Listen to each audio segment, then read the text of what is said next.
Whoa, how did I get here? Well, it's actually simple.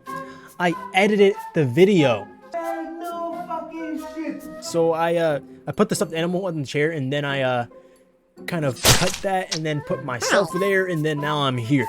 Okay? Today we're watching the Dead Garden Decalogue by the YouTuber named X Minari. So shout out to them. And at the end of the video, we'll be giving a honest score, an honest score from 1 to 10. But before we get started, make sure you guys go relax, chillax, sit down, get ready, grab a snack, be right back, and enjoy the video.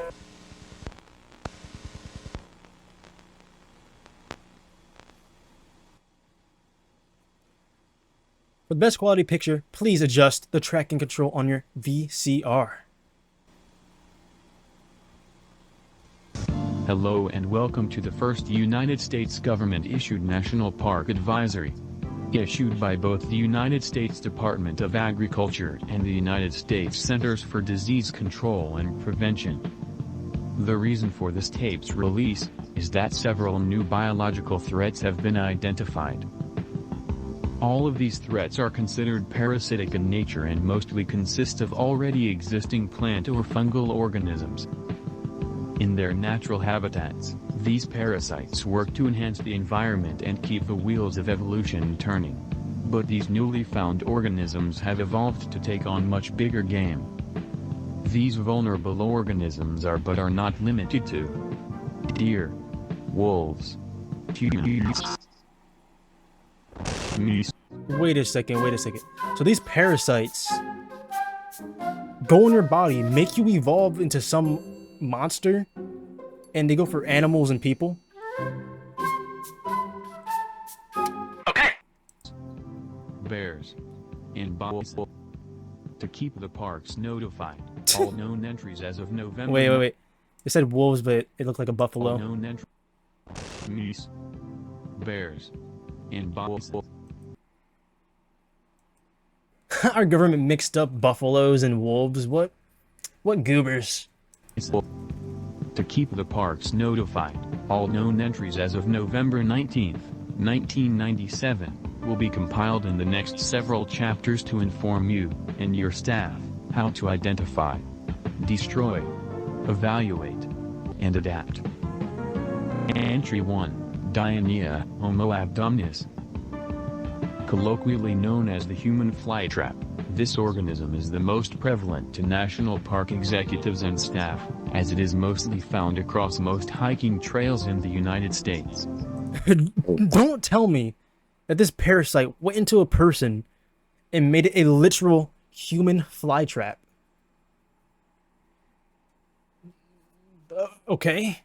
Dionea homoabdominis is constructed very similarly to that of the Venus flytrap, complete with cilia and lobes. First, the parasite uses the host to destroy its own sternum, usually against a nearby rock or tree.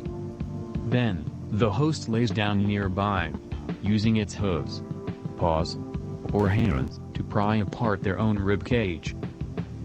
Once this is performed, the host begins to mindlessly cry, shout, and scream to attract new prey. Yo, that's actually crazy. This is usually done until the host Nah, bro, if I hear that, I'm going the opposite direction. I'm not going over there, bro. No. Nope. vocal cords, or larynx tear, or if the throat has decomposed enough so that it is no longer able to produce sound. Approach every So it screams, so it basically just doesn't stop until it decomposes. Approach every cry for help with caution. Dionea. Yeah, I'm cautioning the other direction. Like, I'm not risking it.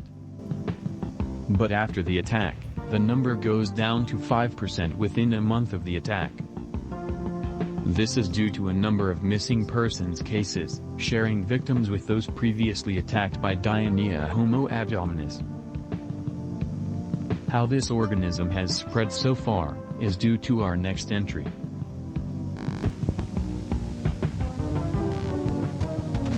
I swear, there better not be a jump scare.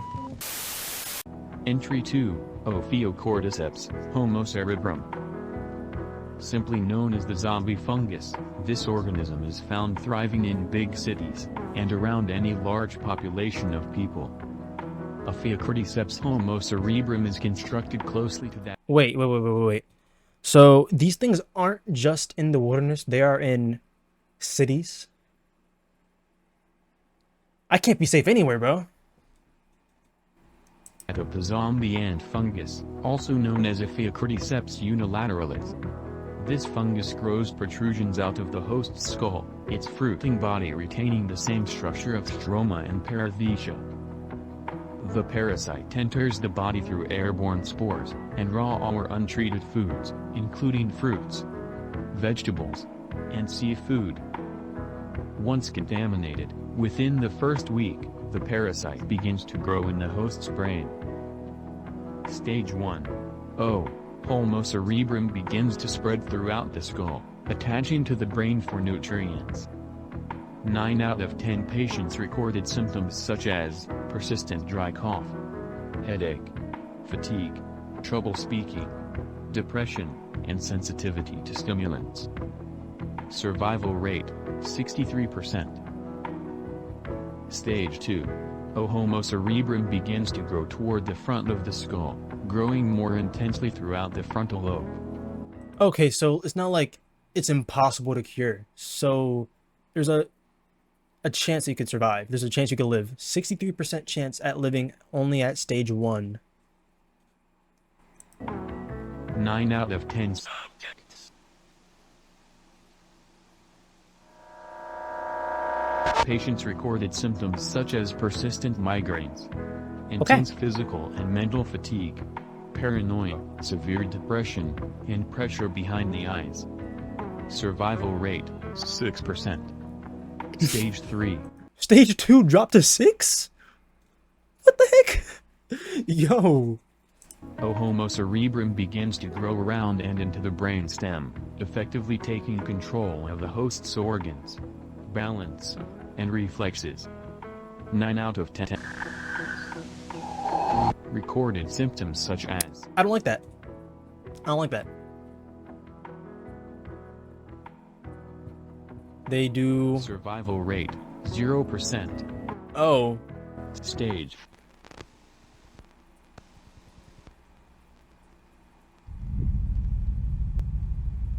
Victim inventory.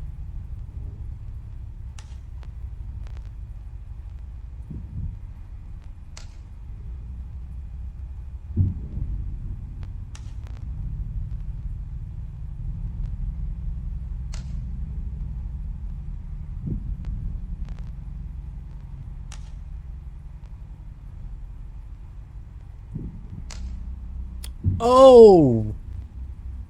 Okay.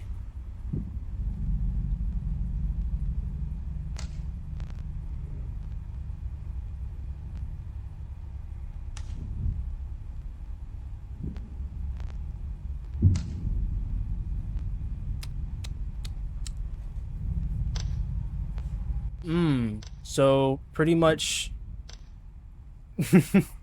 they talk to? Talk to her? I'm never doing that again. Entry 3, Rafflesia sarcophagos. Known as the corpse garden, this organism is found in dense forests nearby populated cities. Rafflesia sarcophagos has a very similar likeness to that of the Rafflesia arnoldi, known as the stinking corpse lily. This parasitic flower grows from soil harboring vast root networks, using their nutrients until the flower's mouth is sufficiently sized to swallow a small animal, such as a frog, mouse, or rabbit whole. After this is achieved, the flower blooms, releasing spores into the air, and our sarcophagos continues to grow in size rapidly. These spores, Ophiocordyceps homocerebrum, infests their hosts, and sarcophagos beckons them toward it as if they are compelled to be a part of it. If a host of O Homo cerebrum becomes a host of D Homo abdominis, that is a sign that an instance of R sarcophagos is nearby. The reason for this is ensnarement, and to guarantee prey. So, not only are people walking around with these tentacle antenna things out their head, but they are basically a meal for these giant dead flower thingies. Once D Homo abdominis has captured its prey, it holds on to the victim until it dies, providing nutrients to the soil below. Remember to approach every cry for help with caution. Once our sarcophagos have... Yeah, like I said, I'm not gonna be approaching.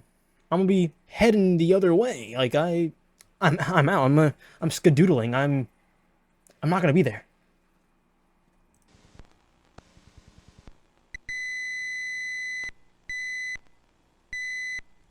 There better not be any jump scares, because Dr. Leah Arnold's, area code 970, October 2nd, 1989, 2100 hours.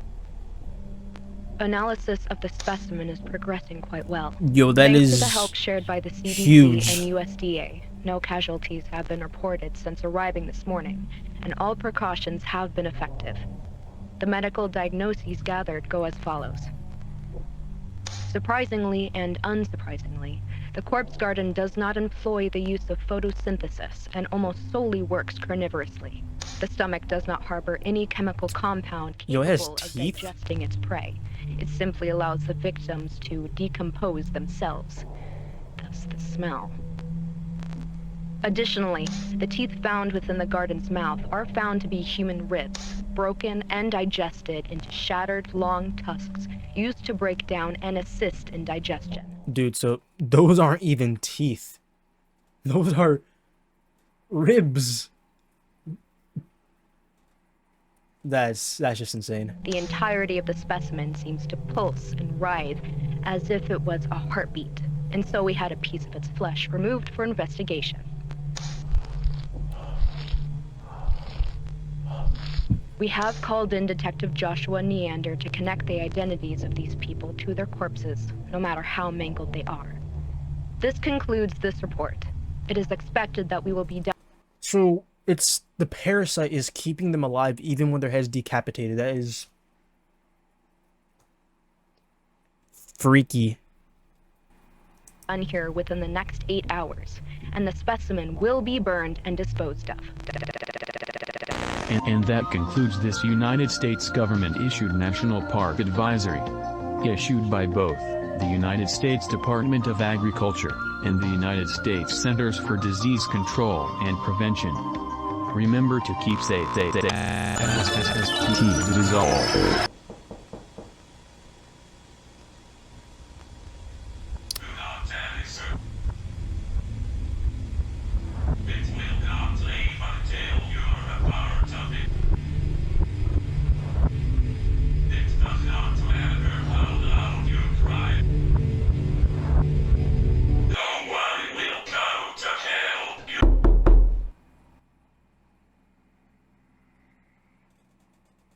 That was actually like pretty crazy. Like that's I personally really like this. Seems like a really crazy universe. We have parasites, undead plants that eat people, but they don't digest them. They like just let them like decompose inside its body inside of its plant organs. I would really like to see more from this analog horror universe. It looks pretty cool. I'm giving it a solid 7 stars out of 10. It has really good pictures, animations, sounds, voices. Everything is just so cool. So again, shout out to X Minari. Go give them a follow, and I'll see you guys there.